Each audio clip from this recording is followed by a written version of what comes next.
Yeah, Gio. How are the squad feeling after the big win on Saturday night? Yeah, I think we're all feeling, pretty good. It was a big result, but we're focused on the next one because, one game's it's fine, but you need to do it again and again and again. So we're focused now. What did it mean to you to be able to make your first professional start in front of your hometown fans? Yeah, it was a big goal of mine and a dream come true really. It all happened so fast as well. Like wasn't expecting any of it, but I just went out there and enjoyed every moment. It was amazing. How has Adam as a coach encouraged you to bring your own strengths to the table? It looked like you and Reese have a pretty good partnership going there on the weekend. Yeah, I like playing for Griff. I feel like I resonate a little bit with what he says. And yeah, me and Bozza, we played pretty well together. Both like to, win the ball back and connect. And yeah, I enjoy playing with both of them. With Will and Reese in there earlier in the season, there was a lot of they're both quite combative players. They both win a lot of the Yep. ball.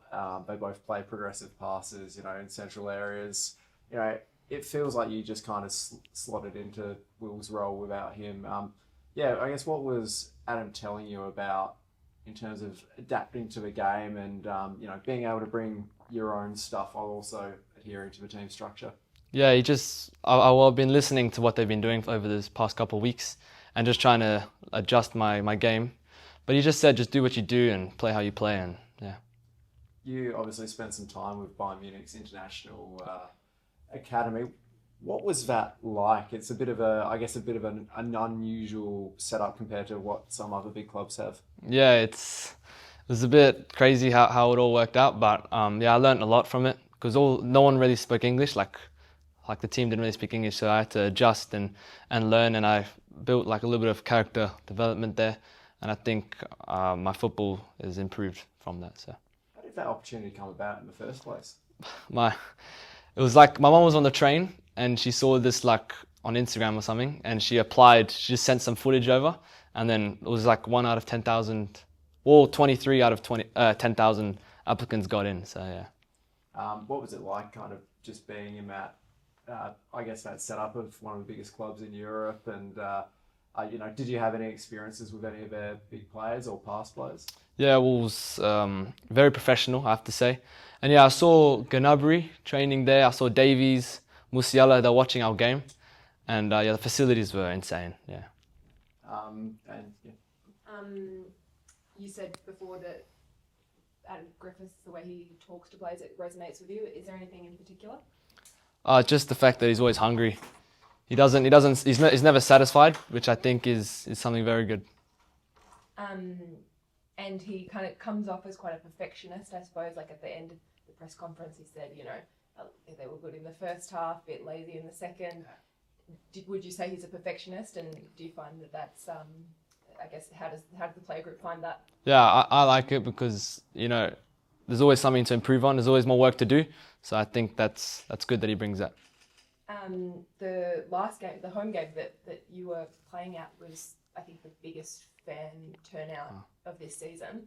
How was it, playing there at home, surrounded by fans? What was the vibe like? Yeah, it was awesome just to see everyone supporting us, and like 10,000. How much? 8,000? I don't know.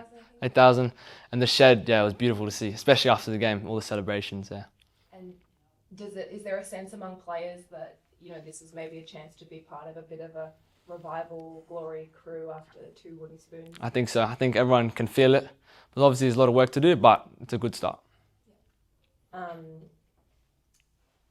What's the plan for facing the Roar? Any particular focus points? Just focus on what we do. Continue to do what we've been doing, executing our DNA, being hungry, and just continue. Are there any particular focuses for yourself? Nah, just continue to do the same thing.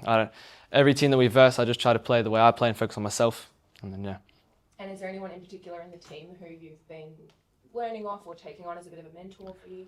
Well, I'd say Brian and Scotty, because they're the two centre-backs that are behind me. They always talking to me, always encouraging me. And obviously all of them, every single one talk to me, encourages me, so yeah.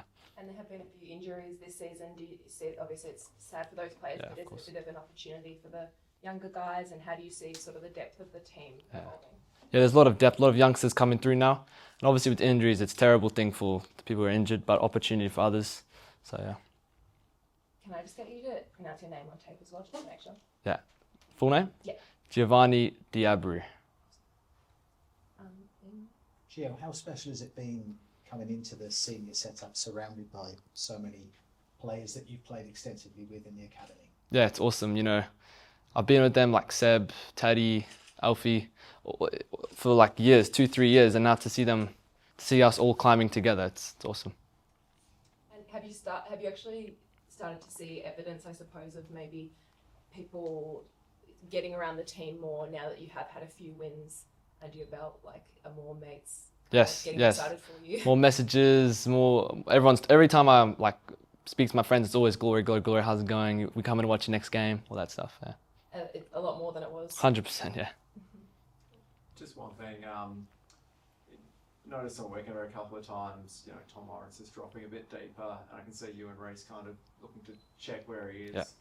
Yeah. How has the off-ball side of your game developed? Making sure you're not crowding passing lanes and whatnot. Yeah, Griff's always on my case to, be checking where the 10 is, because I don't want to be blocking lanes.